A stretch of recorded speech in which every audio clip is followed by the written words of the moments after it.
ನಮಸ್ಕಾರ ಸ್ನೇಹಿತರೆ, ನಾನು ನಿಮ್ಮ KA15 ಕನ್ನಡಿಗ. ವಿಡಿಯೋ ಶುರು ಮಾಡೋದಕ್ಕೂ ಮೊದಲು ನಿಮ್ಗೆಲ್ರಿಗೂ ತುಂಬ ಹೃದಯದ ಧನ್ಯವಾದಗಳನ್ನು ಅರ್ಪಿಸ್ತೀನಿ.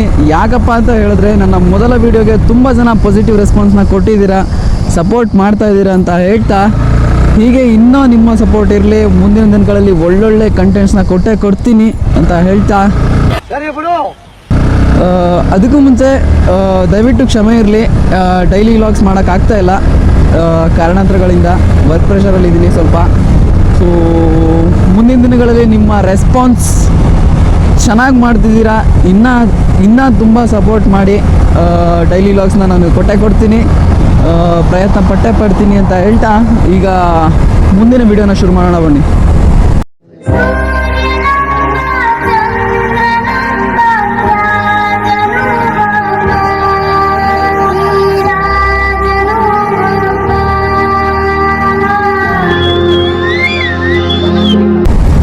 ಇವತ್ತು ನಾನು ಹೋಗ್ತಿರೋ ಜಾಗ ಕಾಳಿಕಾ ದುರ್ಗಾ ಪರಮೇಶ್ವರಿ ದೇವಸ್ಥಾನ. ಇದು ಲೊಕೇಟ್ ಆಗಿರೋದು ವಿದ್ಯಾರಣ್ಯಪುರ, ಬೆಂಗಳೂರು, ದುರ್ಗಾ ಲೇಔಟಲ್ಲಿ. ಈ ದೇವಸ್ಥಾನ ತುಂಬ ಪವರ್ಫುಲ್ ಅಂತಲೇ ಹೇಳ್ಬೋದು. ನನಗೆ ಪರ್ಸ್ನಲಿ ತುಂಬ ಇಷ್ಟ ಆಗಿರೋ ದೇವಸ್ಥಾನ ಇದು.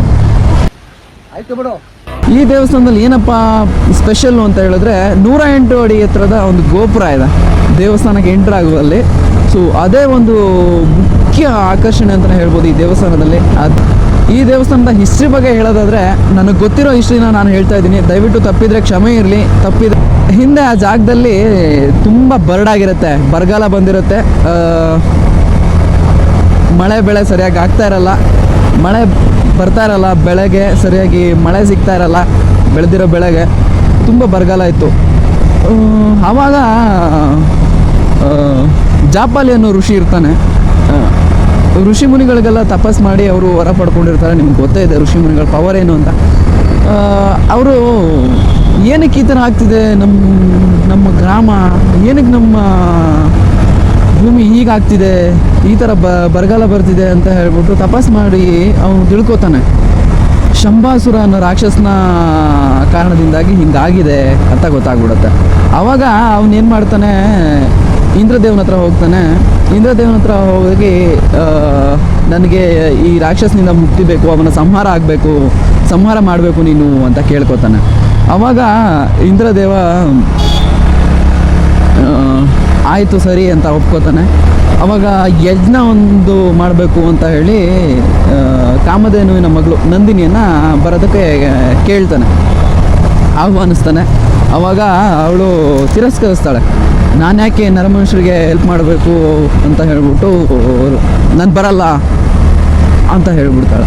ಆವಾಗ ಮುನಿಗಳಿಗೆ ಕೋಪ ಬಂದ್ಬಿಡುತ್ತೆ, ಶಾಪವನ್ನು ಕೊಟ್ಬಿಡ್ತಾರೆ. ಆವಾಗ ಅದಾದ ನಂತರ ಅವಳಿಗೆ ತಪ್ಪಿನ ಅರಿವಾಗ್ಬಿಡುತ್ತೆ. ಆ ತಪ್ಪಿನ ಅರಿವಾಗಿದ್ದ ನಂತರನೇ ಅವಳು ನಾನು ನದಿ ರೂಪದಲ್ಲಿ ಬರ್ತೀನಿ ಅಂತ ಒಪ್ಕೋತಾಳೆ. ಆವಾಗ ಅವಳ ಶಾಪ ವಿಮೋಚನೆ ಕೂಡ ಮಾಡ್ತಾರೆ. ಅದಾದ ನಂತರ ಯಜ್ಞ ಮುಗಿಯುತ್ತೆ. ಯಜ್ಞ ಮುಗಿದ ತಕ್ಷಣ ಇಲ್ಲಿ ಈ ರಾಕ್ಷಸ ಬ್ರಹ್ಮದೇವನಿಂದ ವರ ಪಡ್ಕೊಂಡಿರ್ತಾನೆ. ಏನು ವರನಪ್ಪ ಅಂತ ಹೇಳಿದ್ರೆ, 2 ಮತ್ತು 4 ಕಾಲಿರೋ ಯಾವುದೇ ಪ್ರಾಣಿಯಿಂದ ನನಗೆ ಯಾವುದೇ ರೀತಿ ನೋವಾಗಬಾರ್ದು, ಹಾನಿ ಆಗಬಾರ್ದು ಅಂತ. ಇವಾಗ ಏನು ಮಾಡ್ತಾರೆ, 2 ಕಾಲು ಅಂದರೆ ದೇವಿ ಕೂಡ 2 ಕಾಲು 2 ಕೈ, 4 ಕಾಲು ಬೇಕು ಅಂದರೆ ಯಾವುದಾದ್ರು ಪ್ರಾಣಿ ಆಗ್ಬೋದು ಅಲ್ವಾ. 2 ಕಾಲು ಅಂದರೆ ಹಕ್ಕಿಗೂ ಕೂಡ 2 ಕಾಲಿರುತ್ತೆ. ಹಾಗಾಗಿ ಏನು ಮಾಡೋಣಪ್ಪ ಅಂತ ಯೋಚನೆ ಮಾಡ್ತಾರೆ. ಆವಾಗ ದುರ್ಗಾದೇವಿ ಒಂದು ಸುಂದರ ಕನ್ಯೆ ರೂಪವನ್ನು ತಾಳ್ಕೊಂಡ್ಬಿಡ್ತಾಳೆ. ಸುಂದರ ಕನ್ಯೆ ರೂಪ ತಾಳಿದ ತಕ್ಷಣ ಯಾರಾದರೂ ಮೋಹಿತರಾಗೇ ಆಗ್ತಾರೆ, ಕರೆಕ್ಟಾ? ಸೊ ರಾಕ್ಷಸ ಕೂಡ ಮೋಹಿತನಾಗ್ತಾನೆ, ಆಕರ್ಷಣೆಗೊಳಗಾಗ್ತಾನೆ. ಅದಾದ ನಂತರ ಆಗ ದೇವಿ ಬಂಡೆ ರೂಪವನ್ನು ತಾಳ್ಬಿಡ್ತಾಳೆ. ಅವನಿಗೆ ಕೋಪ ಬಂದ್ಬಿಡತ್ತೆ. ಶಂಭಾಸುರಂಗೆ ಕೋಪ ಬಂದಿದ ತಕ್ಷಣ ಅವನು ಬಂಡೆನ ಒಡೆಯೋದಕ್ಕೆ ಹೋಗ್ತಾನೆ. ಬಂಡೆ ಒಡೆಯೋದಕ್ಕೆ ಹೋಗಿದ ತಕ್ಷಣ ದೇವಿ ಬಂಡೆ ರೂಪದಲ್ಲಿ ಇರ್ತಾಳಲ್ಲ, ಅವಳು ಜೇನುನೊಣಗಳ ರೂಪವನ್ನು ತಾಳ್ಕೊಂಡ್ಬಿಡ್ತಾಳೆ. ಜೇನುನೊಣಗಳ ರೂಪವನ್ನು ತಾಳಿ ರಾಕ್ಷಸನ ಸಂಹಾರ ಮಾಡಿಬಿಡ್ತಾರೆ ದುರ್ಗಾದೇವಿ. ಅಲ್ಲಿ ಶಂಭಾಸುರನ ಕಥೆ ಮುಗಿಯುತ್ತೆ. ಶಂಭಾಸುರನ ಕಥೆ ಮುಗಿದಿದ ನಂತರ ಜಾಪಾಲಿ ಋಷಿಯು ತನ್ನ ದೇವಿಯನ್ನು ಶಾಂತಗೊಳಿಸ್ಬೇಕಲ್ಲ, ಆವಾಗ ಅವನು ಎಳನೀರಿನಿಂದ ಅಭಿಷೇಕ ಮಾಡಿ ಅವಳನ್ನು ಶಾಂತಗೊಳಿಸ್ತಾನೆ. ಆವಾಗ ಅವಳಿಗೆ ಜೇನುನೊಣಗಳ ರಾಣಿ ಅಂತಲೂ ಕೂಡ ಕರೀತಾರೆ, ಭ್ರಮರಾಂಬಿಕಾ ಅಂತ. ಅದಾದ ನಂತರ ದೇವಿ ಭ್ರಮರಾಂಬಿಕಾ ಅಂತಲೂ ಕೂಡ ಕರೆಸ್ಕೋತಾಳೆ. ಆವಾಗ ಅಲ್ಲಿ ಶಾಂತ ಸ್ವಭಾವಳಾಗಿರೋ ದೇವಿನ ಪೂಜೆ ಮಾಡಿ ಅವಳಿಗೆ ದುರ್ಗಾ ಪರಮೇಶ್ವರಿ. ಸೊ ಇದಿಷ್ಟು ಈ ದೇವಸ್ಥಾನದ ಹಿಸ್ಟ್ರಿ ನನಗೆ ಗೊತ್ತಿರೋದು. ದಯವಿಟ್ಟು ಏನಾದರೂ ತಪ್ಪಾಗಿದ್ರೆ ಕ್ಷಮೆ ಇರಲಿ. ಬನ್ನಿ ಮುಂದೆ ದೇವಸ್ಥಾನದಲ್ಲಿ ದರ್ಶನಕ್ಕೆ ಅವಕಾಶ ಮಾಡಿಸ್ಕೊಡ್ತಾರಾ ಏನು ಎತ್ತ ಅಂತ ಎಲ್ಲ ನೋಡೋಣ. ನನಗನ್ನಿಸ್ದಾಗೆ ಮೊಬೈಲ್ ಅಲೋ ಇಲ್ಲ, ಅಲೋ ಇದೆ ಬಟ್ ವಿಡಿಯೋಗ್ರಫಿ ಫೋಟೋಗ್ರಫಿ ಎಲ್ಲ ಅಲೋ ಇಲ್ಲ ದೇವಸ್ಥಾನದಲ್ಲಿ. ನೋಡೋಣ, ಆದಷ್ಟು ಪ್ರಯತ್ನ ಪಡ್ತೀನಿ, ಆಗುತ್ತಾ ಅಂತ ನೋಡೋಣ, ರಿಕ್ವೆಸ್ಟ್ ಮಾಡ್ಕೋತೀನಿ. ಆದರೆ ದಯವಿಟ್ಟು ನಿಮಗೆ ತೋರಿಸ್ತೀನಿ ಅಂತ ಹೇಳ್ತಾ ಬನ್ನಿ ಮುಂದೆ ಹೋಗೋಣ.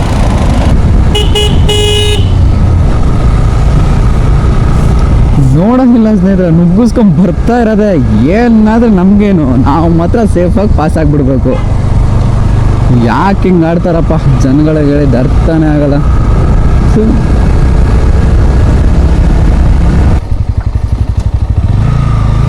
ಫೈನಲಿ ಬಂದ್ವಿ ಗೈಸ್, ಬಂದ್ಬಿಟ್ವಿ ಸ್ನೇಹಿತರೆ.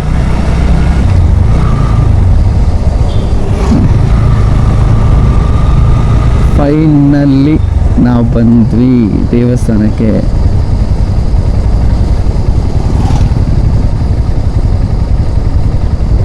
ಯಪ್ಪ ಎಷ್ಟು ಸಖತ್ತಾಗಿದೆ ಗುರು.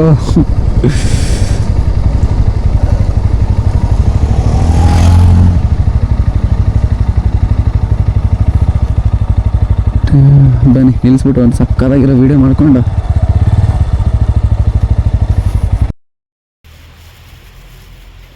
ಸೊ ಸ್ನೇಹಿತರೆ, ಫೈನಲಿ ನಾವು ಲೊಕೇಶನ್ಗೆ ಬಂದಿದ್ದೀವಿ. ನೀವು ನೋಡ್ತಾ ಇರ್ಬೋದು ನನ್ನ ಹಿಂಬದಿನೇ ಇದೆ. ಸೊ ತುಂಬ ಎಕ್ಸೈಟೆಡ್ ಆಗಿದ್ದೀನಿ. ಅಲ್ಲಿ ಕೇಳಿದೆ ಬಟ್ ವಿಡಿಯೋ ಎಲ್ಲ ಪ್ರಾಹಿಬಿಟೆಡ್ ಆಗಿದೆ, ಒಂದ್ಸರಿ ರಿಕ್ವೆಸ್ಟ್ ಮಾಡ್ಕೊಳ್ಳಿ ಆಗಿದ್ರೆ ವಿಡಿಯೋ ಮಾಡಿ ಅಂತ ಹೇಳಿದ್ರು. ಪರ್ಮಿಷನ್ ಕೊಟ್ಟರೆ ವಿಡಿಯೋ ಮಾಡ್ತೀನಿ ಒಳಗಡೆ. ಆದಷ್ಟು ತೋರಿಸೋದಕ್ಕೆ ಪ್ರಯತ್ನ ಪಡ್ತೀನಿ. ಬನ್ನಿ ಶುರು ಮಾಡೋಣ.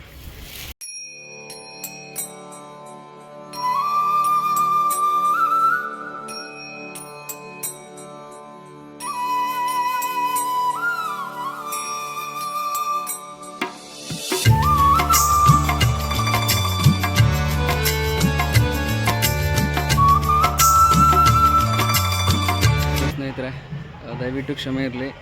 ದೇವಸ್ಥಾನದ ಒಳಗಡೆ ವಿಡಿಯೋ ಮತ್ತು ಫೋಟೋಗ್ರಫಿ ಅಲೋ ಇಲ್ಲ. ಸೊ ನಾನು ಆದಷ್ಟು ಪ್ರಯತ್ನ ಪಟ್ಟೆ, ಅಲ್ಲಿ ಎಲ್ಲರೂ ಕೇಳಿದೆ. ಆದರೆ ಅವ್ರು ಹೇಳೋದು ಒಂದೇ, ಇಲ್ಲಪ್ಪ ಒಬ್ರಿಗೆ ಕೊಟ್ಟರೆ ಒಬ್ರಿಗೆ ಬೇಜಾರಾಗುತ್ತೆ, ದಯವಿಟ್ಟು ಕ್ಷಮೆ ಇರಲಿ ಅಂತ ಹೇಳಿದ್ರು. ಅವರೂ ರಿಕ್ವೆಸ್ಟ್ ಮಾಡಿಕೊಂಡ್ರು. ಸೊ ಹಾಗಾಗಿ ದಯವಿಟ್ಟು ಕ್ಷಮೆ ಇರಲಿ. ದೇವಸ್ಥಾನದ ಒಳಗಡೆ ನಾನು ಸ್ಮಾಲ್ ಕ್ಲಿಪ್ಸ್ನ ತೊಗೊಂಡಿದ್ದೀನಿ, ಅದನ್ನು ಹಾಕಿರ್ತೀನಿ.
ನಾನು ಮೊದಲೇ ಹೇಳಿದಾಗೆ ವಿಡಿಯೋಗ್ರಫಿ ಅಲೋ ಇಲ್ಲ ಒಳಗಡೆ ಅಂತ ಹೇಳಿದ್ದೆ. ನಿಜಾನೇ. ಬಟ್ ನಾನು ರಿಕ್ವೆಸ್ಟ್ ಮಾಡಿಕೊಂಡೆ ಅವ್ರ ಹತ್ರ. ಆದರೆ ಅವ್ರು ಹೇಳ್ತಾ ಇರೋದು ಒಂದೇ, ಇಲ್ಲಪ್ಪ ಆಗಲ್ಲ, ಅಲೋ ಇಲ್ಲ, ಸ್ಟ್ರಿಕ್ಟಾಗಿದೆ ಅದು ರೂಲ್ಸು ಅಂತ ಹೇಳಿದ್ರು. ಸೊ ಹಾಗಾಗಿ ದಯವಿಟ್ಟು ಕ್ಷಮೆ ಇರಲಿ. ನಾನು ಅಂದ್ಕೊಂಡಿದ್ದೆ ಆಗುತ್ತೆ ಅಂತ, ಆದರೆ ಇಟ್ಸ್ ಓಕೆ. ಮುಂದಿನ ವೀಡಿಯೋದಲ್ಲಿ ಇನ್ನೂ ಹೆಚ್ಚಿನ ಮನೋರಂಜನೆ ನಿಮಗೆ ಕೊಡ್ತೀನಿ, ಇನ್ನೂ ಹೆಚ್ಚಿನ ವೀಡಿಯೋಗಳನ್ನು ಮಾಡ್ತೀನಿ. ಯಾರಾದರೂ ನನ್ನ ಚಾನಲ್ಗೆ ಹೊಸಬರಾಗಿದ್ದರೆ ದಯವಿಟ್ಟು ಸಬ್ಸ್ಕ್ರೈಬ್ ಮಾಡ್ಕೊಳ್ಳಿ, ವಿಡಿಯೋನ ಆದಷ್ಟು ಜನಕ್ಕೆ ಶೇರ್ ಮಾಡಿ, ಲೈಕ್ ಮಾಡ್ಕೊಳ್ಳಿ ಅಂತ ಹೇಳ್ತಾ ಮುಂದಿನ ವೀಡಿಯೋದಲ್ಲಿ ಸಿಗೋಣ. ಅಲ್ಲಿವರೆಗೂ take care, love you all, bye, see you.